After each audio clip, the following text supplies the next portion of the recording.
Vous regardez Medi 1 et soyez les bienvenus dans ce nouveau numéro de Croissance Verte. Depuis 40 ans, l'École nationale supérieure d'agriculture de Thiès, ENSA, forme des ingénieurs agronomes de conception et des spécialistes qui sont prêts à relever les défis dans le secteur agricole. Ce pôle d'excellence de formation basé au Sénégal a pour mission de répondre aux enjeux nationaux et internationaux de l'agriculture et du développement durable, particulièrement en milieu rural. L'équipe de Croissance Verte a visité cette école prestigieuse qui s'étend sur plus de 80 hectares et qui dispose d'aménagements et d'un enseignement de haute facture. Vous le verrez dans un instant dans notre reportage. Et pour parler de l'importance de la formation et des centres d'excellence de formation dans les métiers du secteur agricole, nous sommes avec le docteur Radim Baye, ingénieur agroéconomiste, enseignante, chercheur à l'ENSA. C'est un plaisir de vous recevoir, docteur. Plaisir partagé, Alex. Merci. Et on se retrouve sur ce plateau, juste après notre reportage, à l'ENSA. Il est signé Giro Togbe et Bachir Bodian. Pôle d'excellence au service de l'agriculture, du développement durable et rural. C'est un îlot de verdure qui nous accueille ici à l'École nationale supérieure d'agriculture de Thiès. Alors c'est une formation en tout cas qui est déroulée sur 5 ans, donc avec un tronc commun de 4 ans, parce que donc nous avons vraiment une formation en T, donc avec un tronc commun en tout cas très poussé qui permet évidemment aux étudiants d'être bien préparés pour aller vers des spécialisations, où nous avons également 6 filières de spécialisation. Donc la spécialisation ça dure maximum un an, donc 6 mois pour le stage de mémoire de fin d'études. 6 différentes filières de spécialisation y sont offertes aux apprenants. C'est le cas de la spécialité économie et sociologie rurale. À la prérogative de former des ingénieurs agronomes, mais spécialisés en économie et sociologie rurale.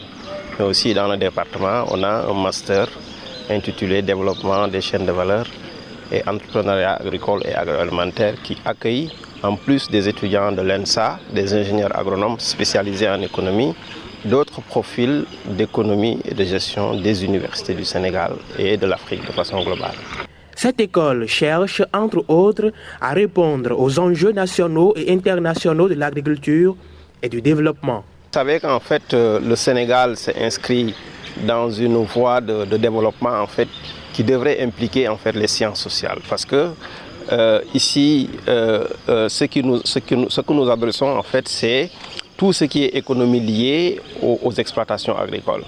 Alors maintenant, pour pouvoir en fait, prendre en compte les besoins des producteurs, pour pouvoir prendre en compte leurs difficultés, pour pouvoir prendre en compte en fait, les aspects liés à l'être des producteurs de façon globale, des paysans, il faudrait quand même que nous menions des recherches sur ces besoins, sur leurs difficultés et pour alimenter en fait les politiques publiques qui sont mises en place au Sénégal. Ici, c'est le laboratoire de production animale subdivisé en plusieurs sous-domaines.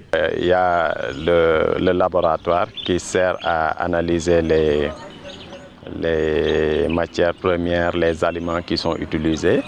Nous avons également une unité de fabrique d'aliments, là où on pratique les mélanges, le broyage et la formulation des rations. Et il y a le centre qui est composé de bâtiments de parcs où se font les expérimentations sur les animaux.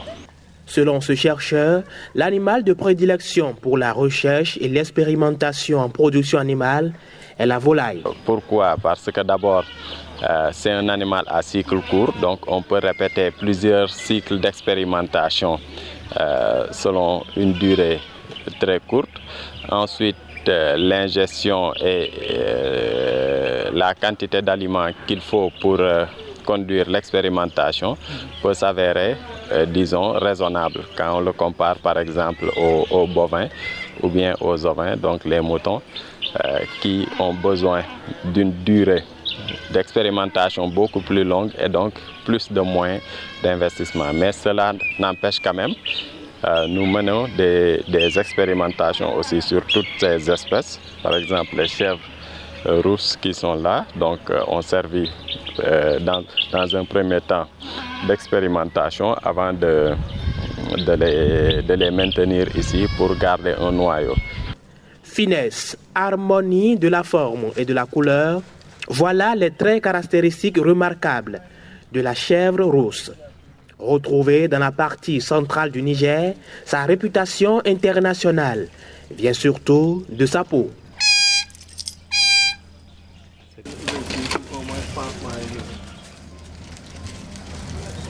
La croissance et la transformation continue du secteur de l'élevage offrent de nombreuses opportunités pour le développement agricole, la réduction de la pauvreté et de l'insécurité alimentaire et l'amélioration de la nutrition humaine. Pour cela, l'encadrement des jeunes s'avère important. L'encadrement des étudiants, donc les étudiants qui arrivent en spécialisation, donc 4e année, 5e année, sont encadrés sur 2 domaines particulièrement. Il y a les cours de spécialisation qui sont accompagnés d'un important volet pratique, que ce soit pratique au niveau du centre ou bien pratique à l'extérieur de l'ENSA, de l'établissement. Et il y a un volet encadrement également qui se fait durant le mémoire de l'étudiant, donc qui est sous la direction d'un enseignant du département, parfois également avec l'encadrement d'un membre externe qui suivent le travail de l'étudiant sur le terrain et également au niveau du département s'il doit faire des travaux d'analyse, des travaux de laboratoire. L'École nationale supérieure d'agriculture de Thiès s'étend sur une superficie de près de 80 hectares. Ce périmètre de près de 40 hectares occupe le centre d'application des techniques agricoles. L'apprentissage par la pratique reste le leitmotiv. Si c'est un centre d'application des techniques agricoles, comme son nom l'indique, c'est pour appliquer un peu les techniques agricoles. Parce qu'on fait beaucoup de théories en salle, en classe, on enseigne aux étudiants les différentes spéculations, les différents itinéraires techniques. Maintenant, c'est ici au niveau de ce centre qu'on les amène ici pour l'application. Déjà, les étudiants, dès la première année, ils font ce qu'on appelle un stage d'immersion. Et sous la houlette du chef de centre d'application technique agricole. Pourquoi immersion? Ils viennent d'avoir le bac. Avant même qu'ils ne rentrent en classe, on les amène ici et on les considère comme des ouvriers et ils vont aider les gens ici à travailler un peu, voir c'est quoi un champ, c'est quoi les différentes spéculations. Ça permet quand même de se familiariser avec les champs. Pour lui, la recherche intervient dans la résorption des problèmes de sécurité alimentaire.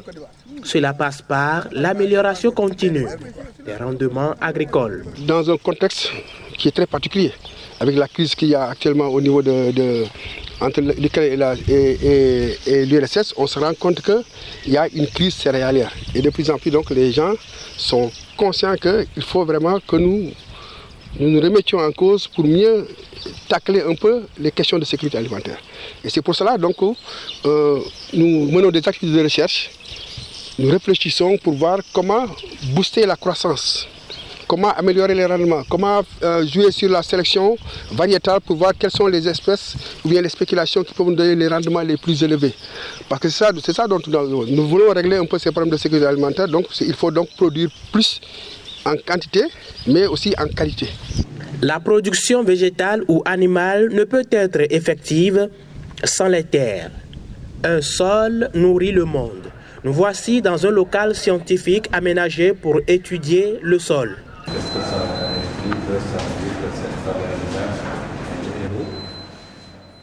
suffit juste de plonger l'électrode dans l'eau et voir la valeur affichée. Nous sommes dans le laboratoire des sciences du sol composé de 3 comportements. Donc un comportement destiné pour les analyses chimiques qui est là avec plusieurs matériels comme la pipette de Robinson qui permet de déterminer la texture du sol. Maintenant, il y a d'autres matériels comme le pH-mètre ici. Donc il y a le conductomètre et le pH-mètre. Ce sont 2 paramètres qui permettent donc de déterminer la salinité du sol, mais aussi l'acidité, la basicité ou la neutralité du sol. Il y a un comportement qui nous permet aussi de faire le pesage, donc avec différentes balances. Vous voyez les balances ici, donc qui nous permet de mesurer le poids. Ici, c'est un comportement réservé pour la physique, donc pour la préparation des échantillons. Ici, là, c'est pour étaler, une fois reçus les échantillons, on va les étaler ici. Donc, on va les étaler, puis on utilise donc, le mortier pour broyer s'il y a des mottes, et puis tamiser pour recueillir la terre fine. Le transfert de compétences aux apprenants est aussi de mise dans ce cadre. C'est ce à quoi s'investit ce sexagénaire chercheur. Transfert de compétences, ce sont les jeunes et autres qui doivent prendre le relais, qui doivent se mettre dans la publication ou les trucs de recherche. On encadre tous les finissants, on a chaque année des finissants et qu'on pousse à aller jusqu'à la publication de la recherche. Mais les sols, c'est la base principale de la production végétale. C'est avec les sols, bien qu'aujourd'hui on a des cultures hors sol, mais sans les terres, les cultures, on n'aurait pas de quoi se nourrir.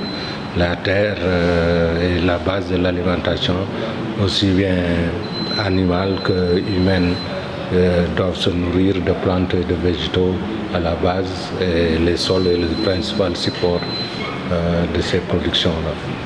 Les chercheurs de ce laboratoire travaillent sur un projet d'actualisation de la cartographie des sols au Sénégal, ce dans un contexte où le foncier est bien prisé. Il faudrait commencer à cartographier nos sols, à pouvoir les étudier dans leur truc, pouvoir savoir quels sont les meilleurs sols à préserver, quels sont les sols qui sont déficients ou autres qu'on peut réserver à d'autres types d'activités comme les pâturages ou d'autres. Ça n'existe pas. Les cartes des sols qu'on a actuellement au Sénégal, c'est des cartes qui ont été faites par le colon au moment des indépendances. Ça a été repris par le projet national d'aménagement du territoire, mais l'échelle reste très petite. Donc ce sont des cartes très générales pour le pays, mais qui ne servent pas vraiment aux besoins de locaux ou de production locale. L'École nationale supérieure d'agriculture du Sénégal a par ailleurs une vocation régionale. Elle accueille des étudiants africains et c'est le cas de cette étudiante. Je suis marocaine et j'étudie à l'École nationale supérieure d'agriculture à Thiès. Alors le choix de l'ENSA est venu par passion parce que j'aime l'agriculture et plus précisément l'environnement. Les ambitions, ça dépend de la spécialité que je vais faire, étant donné que je suis encore en première année. Je conseille l'ENSA comme étant la meilleure école de l'Afrique de l'Ouest. Je conseille les gens de venir ici. Il y a une formation à haut niveau, à haute qualité ici à l'ENSA. Donc venez à l'ENSA. L'ENSA a le lead de la formation en agronomie au Sénégal. L'agronomie, c'est d'ailleurs un domaine pourvoyeur d'emplois. Les contacts que nous avons avec les étudiants, on a comme l'impression qu'avec une meilleure organisation, pour mieux les accompagner, peut-être le problème même de l'insertion allait être résorbé. Et donc, c'est des jeunes qui sont en mesure de mettre en place des entreprises qui vont répondre à une demande sociale, mais également qui ne seraient plus là à chercher de l'emploi à gauche, à droite, et donc connaître ce chômage qui est là et qui est quelque part persistant. L'école développe des activités de transfert de technologie, de valorisation des connaissances issues de la recherche, d'appui à l'innovation et à la création d'entreprises, de diffusion de la culture scientifique et technique.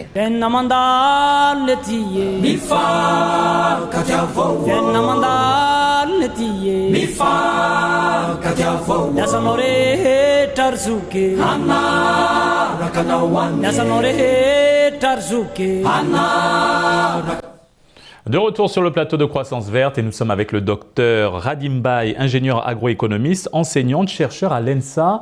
D'abord, docteur Mbaye, quelle appréciation faites-vous de ce sujet d'immersion au sein de ce pôle d'excellence de formation dans les métiers du secteur agricole?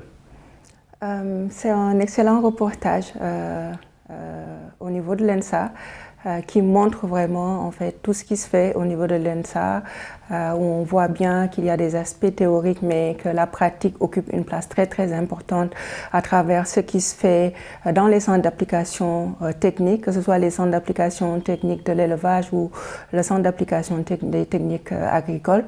On a également bien vu tout ce qui se fait au sein de nos laboratoires, qui au passage sont des laboratoires très bien équipés, qui mènent aujourd'hui beaucoup de recherches par rapport aux problématiques liées au contexte actuel.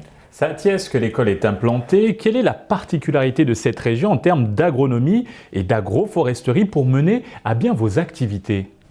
L'implantation de l'école à Thiès, c'est une aubaine dans la mesure où la région de Thiès est une région favorable au développement de beaucoup de spéculations, tant les spéculations développées en hivernage que les cultures maraîchères. C'est une zone également d'élevage et c'est une zone aussi où en termes de foresterie, on retrouve un certain nombre de forêts classées. Donc un environnement qui permet en tout cas de répondre à la gamme variée de production qui intéresse l'ENSA. Ça, c'est un premier point. Un deuxième point, c'est l'occasion de remercier les communautés rurales, notamment ceux de la commune rurale les villageois de la commune de Peikouk-Serer. Puisque vous l'avez dit tout à l'heure lors de la présentation, l'ENSA est sur une superficie très importante, 80 hectares, pour le campus, pour les laboratoires, pour les salles de classe, mais également pour tout ce qui est lié aux activités pratiques.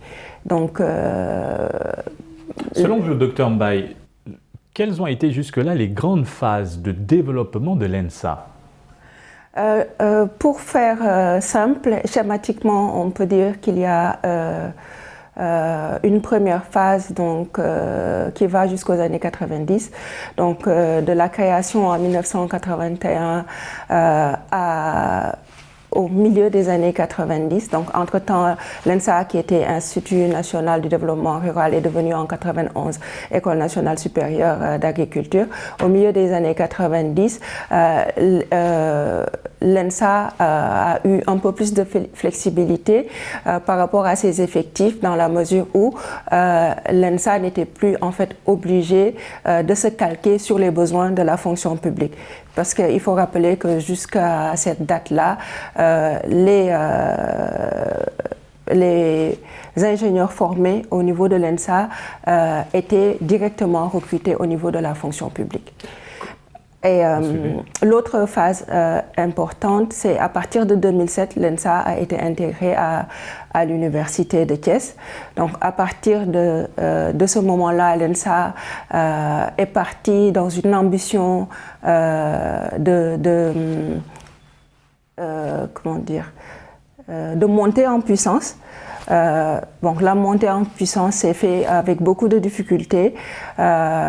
Heureusement, récemment, et c'est en ce moment en cours, l'ENSA a pu obtenir un élargissement, en fait, un développement de ses infrastructures, puisqu'il y a un campus de 500 places qui est en train d'être construit au niveau du site, et cela nous permettra évidemment d'élargir un peu plus l'offre de formation et d'accueillir un peu plus d'étudiants. Docteur, comment l'école s'adapte-t-elle au contexte environnemental actuel à travers ses différentes activités et formations? Alors, il y a plusieurs niveaux. D'abord, au sein de l'offre de formation, nous sommes passés de 4 spécialisations à 6 spécialisations. Donc économie, sociologie rurale, production animale, production végétale, génie rural, foresterie, sciences du sol. Et nous avons également mis en place 4 masters un master en développement des chaînes de valeur et agroalimentaire au niveau du département d'économie et de sociologie rurale, un master au niveau du département de foresterie, donc foresterie et environnement, et 2 autres masters au niveau du département des productions végétales, en protection des cultures et en autres en semences. Alors, il y a aussi une formation en industrie agroalimentaire, donc qui est très avancée, en fait, qu'on est en train de mettre en place et qui est très avancée. Docteur Mbaye, vous êtes une ancienne de l'École nationale supérieure d'agriculture, actuellement ingénieure agroéconomiste, vous êtes aussi enseignante-chercheur. Votre secteur, l'agroéconomie, à quoi consiste-t-il concrètement ? Voilà, l'agroéconomie, pour faire simple, c'est déjà quelque chose de très transversal. L'agroéconomie, c'est quelqu'un un touche-à-tout qui intervient en amont. Principalement à quoi ? À tout. En amont de la production, en aval de la production, il est censé aider l'agriculteur à planifier, à mieux gérer son exploitation. Il est censé l'accompagner pour tout ce qui est recherche de financement, tout ce qui est lié à l'amélioration de la rentabilité de son exploitation, tout ce qui est lié en aval, c'est-à-dire tout ce qui est lié à la commercialisation, la mise en marché, etc. L'ENSA célèbre son 40aire. Selon vous, quelle contribution des anciens sortants de cette école pour y préserver l'excellence et la rigueur de la formation ? C'est d'ailleurs l'occasion de remercier l'ensemble des alumni de l'ENSA qui sont très présents dans l'accompagnement de leurs cadets. Pour donner un exemple, à travers le système de parrainage qui a été mis en place au niveau de l'ENSA, les jeunes sont accompagnés par les anciens qui sont déjà dans le marché du travail, qui sont intégrés. Donc, ils les aident en fait à comprendre en fait la réalité du terrain et les accompagnent à la fois en fin de formation dans les mémoires de fin d'études, mais également les accompagnent pour mieux les aider à s'insérer dans le marché du travail. Pour rester toujours avec la célébration de ce 40aire et sa thématique principale, selon vous, quel profil d'agronome pour un Sénégal émergent ? Alors, le profil, un agronome qui répond aux défis actuels, les défis de l'heure. Vous savez, l'actualité de ces dernières années nous montre aujourd'hui en fait l'importance en fait de revenir sur un concept de base qui a été oublié, c'est-à-dire celui du droit des peuples à se nourrir par eux-mêmes. Nous l'avons vu, la crise alimentaire de 2007-2008 a eu beaucoup d'impact sur les pays grands importateurs. La crise du Covid est venue nous rappeler l'importance de la souveraineté alimentaire. Et là, nous sommes en plein dedans avec ce qui se passe actuellement en Ukraine. Donc, les ingénieurs que nous formons sont appelés aujourd'hui à jouer un rôle fondamental pour que la souveraineté alimentaire ne soit plus un slogan, mais qu'il se concrétise. Docteur Mbaye, quels sont les grands projets en termes de recherche et d'expérimentation actuellement en cours à l'ENSA ? Alors, il y a beaucoup de projets en cours au niveau de l'ENSA, j'en citerai quelques-uns. C'est des projets globalement qui sont très transversaux dans la mesure où ils font appel à des enseignants-chercheurs des différents départements. Pour donner un exemple, au niveau du département des productions animales, il y a un programme de recherche sur la valorisation des résidus de récolte en alimentation animale pour faire en sorte qu'on ne soit pas simplement dépendant des importations de maïs, entre autres, dans l'alimentation animale. Au niveau des départements sciences du sol, foresterie, production végétale et économie rurale, on travaille beaucoup dans des recherches à la fois expérimentales mais également concrètement dans la diffusion des pratiques agroécologiques pour participer à la fois aux ambitions politiques définies par au niveau du PSE vert, mais également pour participer à une meilleure adaptation aux effets du changement climatique. L'ENSA, le lead de la formation en agronomie au Sénégal, parlez-nous de l'importance de cette filière. Vous savez, l'agronomie, l'agriculture avec grand A est fondamentale puisqu'il s'agit en fait de nourrir l'humanité. Donc c'est le premier secteur où l'on devrait mettre les moyens pour éviter les crises parce que l'alimentation est la base de tout. Une alimentation saine, c'est la base de la productivité. Merci Dr Mbaye pour cet éclairage. Nous rappelons que vous êtes ingénieure, agroéconomiste, enseignante, chercheur à l'ENSA. Merci beaucoup Alex, c'est un plaisir de venir à Croissance Verte. Merci et merci à vous d'avoir suivi cette émission. Très bonne suite des programmes sur Média.